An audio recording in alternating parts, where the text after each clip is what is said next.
Primeiramente, agradecer aí por terem aceito o convite de, de vir para esse bate-papo aqui sobre o treinamento da mente.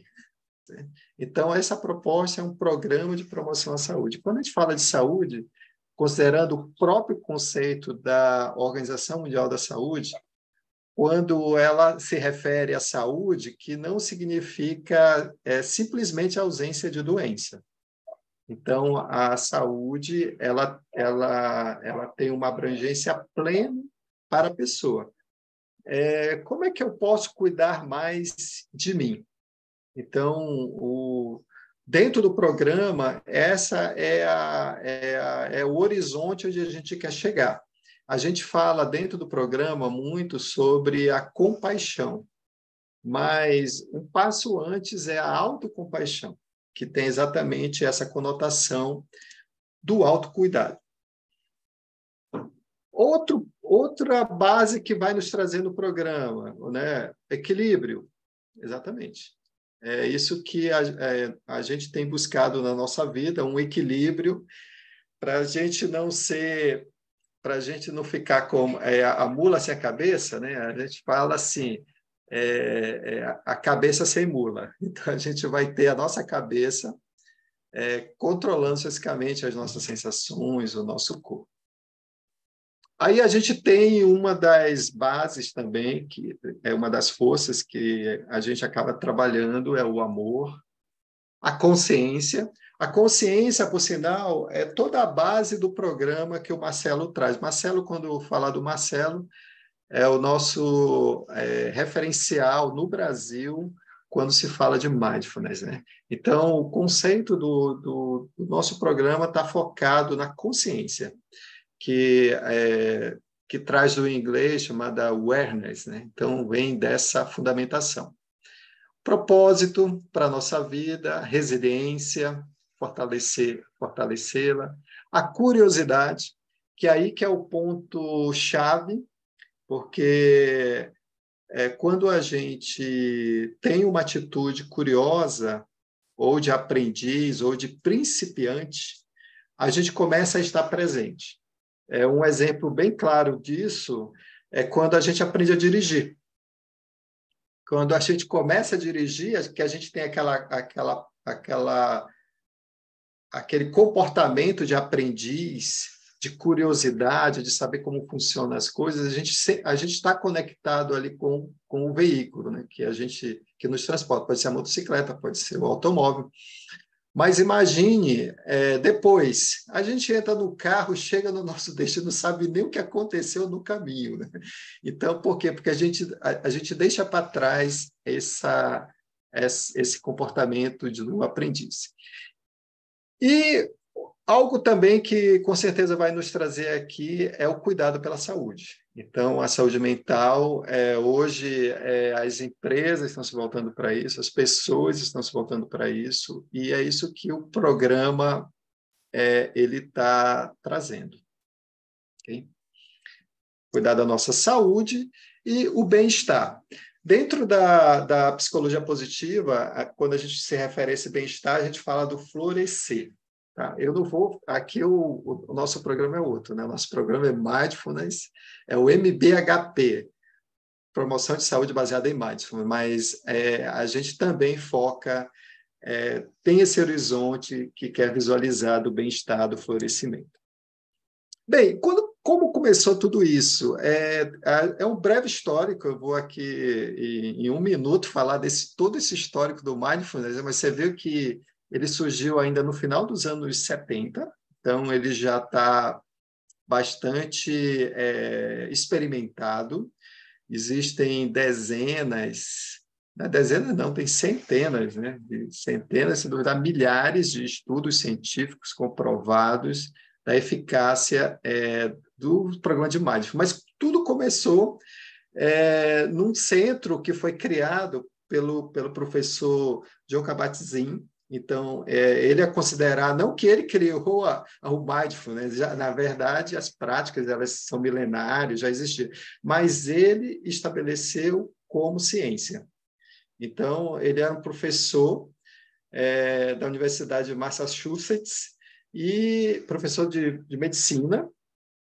Então, ele desenvolveu o primeiro protocolo baseado em mindfulness, que foi a redução de estresse. Agora, você imagina que ele trabalhava com pacientes que tinham dores crônicas. Então, ele não que o processo ele eliminou as dores, não se trata disso. Assim como estava se falando no início, eu tenho muitos pensamentos. Não, vocês vão ver que a proposta não é eliminar pensamentos, não é deixar ninguém zen, mas é como a gente vai conviver com isso. Então, Jon Kabat-Zinn, ele fez um experimento com pacientes com dores crônicas, onde ele aplicou um protocolo de 8 semanas com essas pessoas. A diferença que da nossa proposta para essa do Jon Kabat-Zinn, que foi o início, é que o protocolo dele ele era mais rigoroso. O nosso protocolo ele tem uma adaptação à cultura brasileira, à cultura latina. Então, o Marcelo De Marzo, que trouxe isso para o Brasil, ele fez uma adaptação até em relação à postura, em relação ao tempo das práticas, de modo que a gente pudesse fazer uma adaptação a isso. Mas a origem, tudo, partiu desse protocolo que é o MBSR, que é redução de estresse baseada em mindfulness. Começou tudo por aí. Bem, mas aí eu já falei várias coisas, mas aí eu volto de novo para um questionamento, né? O que seria então esse mindfulness que o José Wilson aí está falando? Então, o que o José Wilson traz de conceito que seria o mindfulness, né? Aí eu vou pegar já a resposta da Taliane, atenção plena. É isso mesmo, se a gente for pensar sobre aquilo que eu já tinha comentado antes, referente à consciência, a gente vai ter esse conceito da atenção plena. Um outro conceito que seria a consciência. Então, as nossas práticas e a proposta toda que a gente vai trazer, ela vai focar na consciência e na atenção. Aí tem uma frase do Jon Kabat-Zinn que ele fala o seguinte, que mindfulness é simplesmente parar e estar presente. Então, o conceito é esse, é a gente estar sabendo onde estar presente naquele momento. Então, resumidamente, essa frase dele fala tudo o que seria esse conceito do mindfulness. Aí eu trago essa figura que quer representar um pouco essa condição. O que tem a ver, né? São aí como se fossem dois pensamentos, né? Duas cabeças pensando. Né? A gente tem uma cabeça aqui de uma criança e uma cabeça de um adulto. Onde a gente, de uma forma figurada, quer mostrar que a gente pode estar sendo, quer dizer, a gente está percebendo tudo aquilo que está ao nosso redor, de fato, estar presente, trazer a nossa consciência para esse momento, ou a gente pode estar nesse mesmo lugar com a nossa cabeça voltada para tantas outras coisas, menos aquele lugar onde nós estamos. Então, a nossa proposta, para você ver que não é que a gente vai eliminar os pensamentos, os problemas, porque os problemas continuam existindo. As faturas continuam chegando. Aquele resultado do exame continua ruim. Mas a gente vai perceber tudo isso e ver de que maneira que decisão nós vamos tomar frente a esse desafio, frente a essa condição que se apresenta. Então, de uma maneira assim sucinta, seria isso, né, que a gente poderia falar. Agora, a gente pode perguntar assim, uma outra pergunta. O que é que não é mindfulness? Aí eu já vou dando uma resposta aqui. Não é necessariamente meditação ou relaxamento. Então, não pode pensar assim, então, mindfulness é meditação? Não, meditação faz parte de mindfulness. Não que eu não quero, de modo algum, simplificar a meditação, pelo contrário, a meditação vai nos trazer muitos benefícios. Inclusive, várias práticas de mindfulness é a partir da meditação. Mas a gente não pode simplificar a mindfulness na meditação. Ou simplesmente para a gente ficar zen, para a gente ficar relaxado. Não, não necessariamente é isso. Aí um ponto relevante aqui mindfulness não é um caminho para a iluminação. Eu vou então fazer mindfulness, né, para eu ficar zen, para eu ficar igual um monge. Não.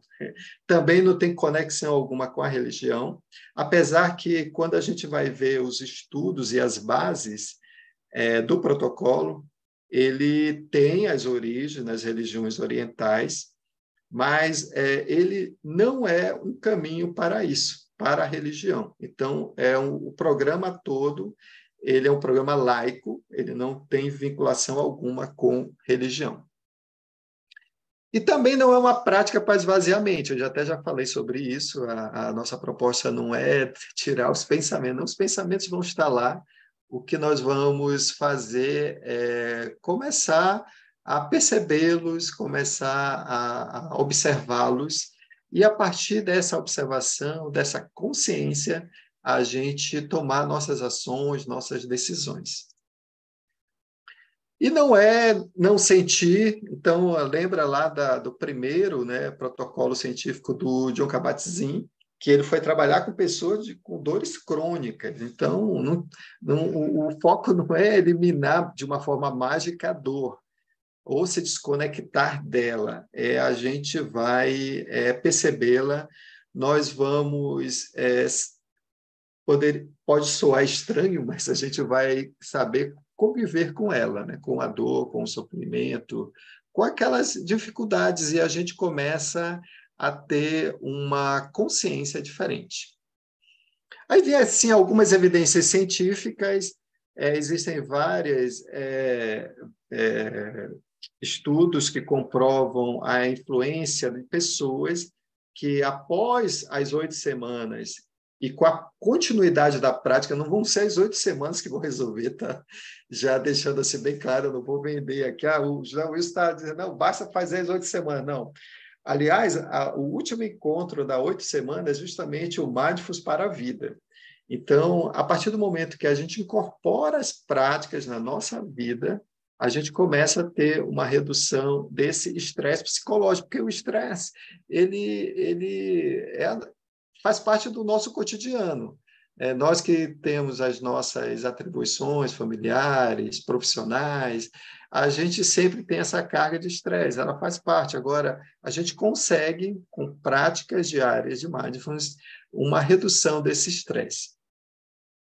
Ele vai contribuir no tratamento de transtorno de ansiedade e depressão. Deixando bem claro que a gente não vai tratar isso, né? Nós não vamos tratar ansiedade e depressão. Quem trata ansiedade e depressão é outro profissional que não é o José Wilson, né? Onde as pessoas passam por um processo com esses profissionais especializados, né, um psicólogo especializado nesse tratamento, ele é que vai tratar o transtorno de ansiedade e depressão. Agora, o mindfulness, ele vai contribuir, ele vai ser parceiro, sim, com certeza, ele é um parceiro nesse processo de tratamento. Então, ele vai auxiliar.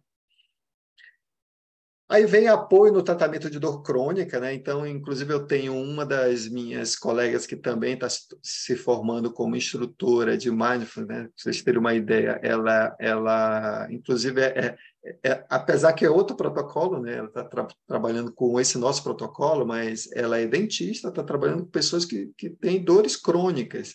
Então, é da mesma maneira que eu estava falando com relação ao tratamento de transtorno de ansiedade e depressão, não vai ser o mindfulness, não, tem que fazer o tratamento dentário. mas ele vai auxiliar no tratamento para reduzir esse estresse da dor crônica e melhorar a qualidade do sono, né? Então, será que a gente tem dormido bem? Será que a gente consegue, quando acorda, tem aquele sono e acorda, né, às 3 horas da manhã, às 2 horas da manhã, a gente consegue dormir novamente? Ou aquele turbilhão de pensamentos não nos deixa mais pegar no sono, a gente fica até o amanhecer. Bem, essas aqui são algumas evidências científicas, como eu falei, existem centenas delas. Selecionei algumas aqui para compartilhar com vocês. Aí, eu vou pedir ajuda até agora voltar para o Matheus. Matheus tá na área, né, Matheus? Sim. Beleza, eu vou pedir ajuda do Matheus para ele ler para a gente assim, a síntese de todos os benefícios que a gente tem com a prática de mindfulness. Vamos lá, Matheus. Vamos no sentido horário, então. Maior concentração, mente mais criativa, desenvolvimento do modo ser, saber lidar com situações estressantes, melhora de quadros de tristeza e depressão, inteligência emocional, gentileza e compaixão, autorregulação a partir da aceitação, benefícios para o cérebro e a memória, redução de ansiedade, mais calma e serenidade. Tudo bem. Não tinha combinado com o Matheus, mas essas são aquelas coisas que a gente cria na hora, né, Matheus? Obrigado, Matheus, aí pela contribuição. E vocês viram que em todos esses benefícios que a gente vai alcançar com a prática, né, com a incorporação de mindfulness na nossa vida, a gente vai ter todos uma parte, alguns, de uma maneira mágica, José, isso não.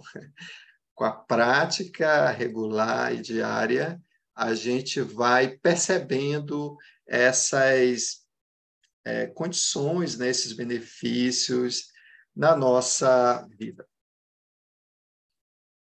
O programa todo, ele se baseia em práticas.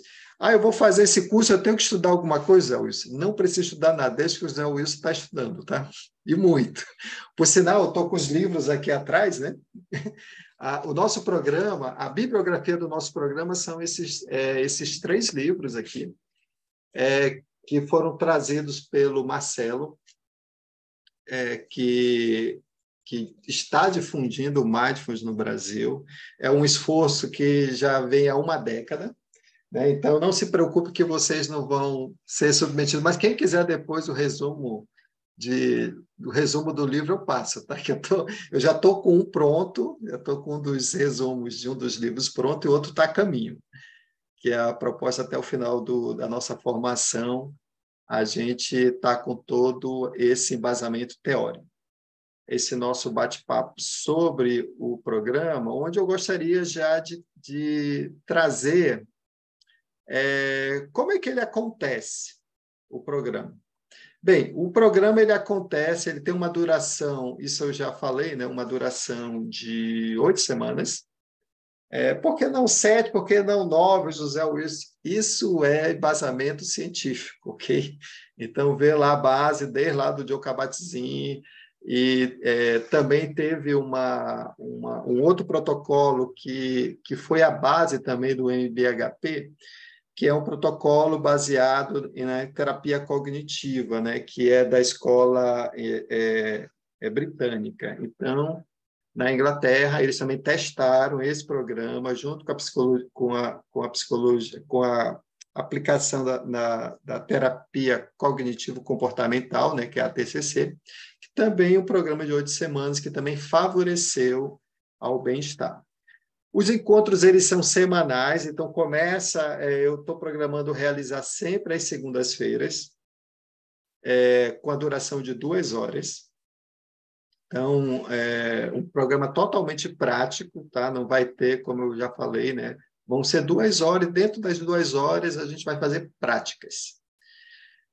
As práticas a que eu me refiro, a gente chama de formais, que é por exemplo, essa que eu fiz, né? Agora, é uma prática formal, que é o body scan. Existem outras, tá? E existem as práticas informais. O que seriam essas práticas informais? Nós também vamos fazer na aula, mas são as práticas que a gente vai exercitar no nosso cotidiano. Tem atividades, então, para fazer durante a semana, em casa ou no trabalho. Vai ter um diário de práticas que eu não vou ler, tá? É de vocês, né? Dos participantes. Então, os participantes fazem um registro de como foi, como está indo as suas práticas. Dentro das nossas aulas, tem um momento de partilha das experiências. Um ponto relevante aqui é importante usar roupas confortáveis, né? E ter um local silencioso para as aulas, que isso também favorece bastante. Roupas confortáveis porque algumas práticas a gente faz de movimento. Então, aí é importante você ter uma roupa confortável que não vá gerar qualquer incômodo durante a prática. Alguns cuidados e contraindicações, aí vem... a gente precisa deixar claro, né, que eu já falei sobre isso, né, a nossa proposta aqui não é tratar nenhum transtorno. Então, pessoas que estão em fase aguda de qualquer desses transtornos, como depressão grave, bipolar, psicose, risco de crise dissociativa, não é recomendado. Algumas pessoas em fase controlada, é possível a gente fazer uma adaptação das práticas, mas sempre com a orientação do profissional habilitado. Então, se você está fazendo terapia, converse com o seu terapeuta, seu psicólogo, discuta com ele essa alternativa, né, de usar o programa do MBHP, e se assim for um consenso, entender que também pode ajudar, apoiar, aí está liberado. E aqui, já entrando na nossa agenda proposta, então, já falei que é às segundas-feiras, né, nesse horário, começando às 19 até às 21, eu vou fazer essas duas turmas agora, nós vamos fazer online, através do aplicativo Zoom, então, essa ferramenta que a gente está usando. Está aí o meu contato, que você já tem, e uma agenda com as datas. A nossa primeira aula será no dia 7 de agosto. Então, daqui a 2 semanas, eu vou fazer um outro evento como esse, com outras pessoas, para que a gente possa ter... A minha meta é a gente alcançar aí uns 15 alunos, 15 alunas, para a gente começar no dia 7 de agosto. Então, na semana que vem, eu devo estar promovendo um outro evento como esse, para que a gente possa juntar outras pessoas e a gente conseguir formar essa turma. Vocês já podem me auxiliar também divulgando, se fizer sentido, ou mesmo que você entender que não é para você nesse momento, mas você pode me auxiliar, né? Agradeço, divulgando para os seus colegas, seus familiares, de modo que a gente possa formar essa turma para começar no dia 7 de agosto. E eu encerro com essa mensagem que não importa onde seu corpo vive, os seus pensamentos que sempre serão a sua casa. Okay? Então, essa é a minha mensagem final. Para não ficar assim, e agora, José Luiz, qual é o próximo passo? Bem, o que eu vou trazer aqui para vocês? Eu estou trazendo um formulário, eu vou colocar aqui no chat nesse momento. O que é esse formulário? É um formulário para vocês que estão interessados, vocês podem clicar nele. Você clicando, ele já leva vocês para um questionário de pré-participação, ok? Então, copie esse link, deixa aí no celular, não precisa responder o questionário agora, tá? Mas eu quero que vocês copiem esse link. Depois, se quem não conseguir copiar, pode me chamar no WhatsApp, que eu passo. Aí lá você só vai colocar o seu nome, seu telefone, preencher um formulário de pré-participação e a partir dali a gente mantém um contato para a formação dessa turma que vai começar no dia 7 de agosto. Right? Tudo bem?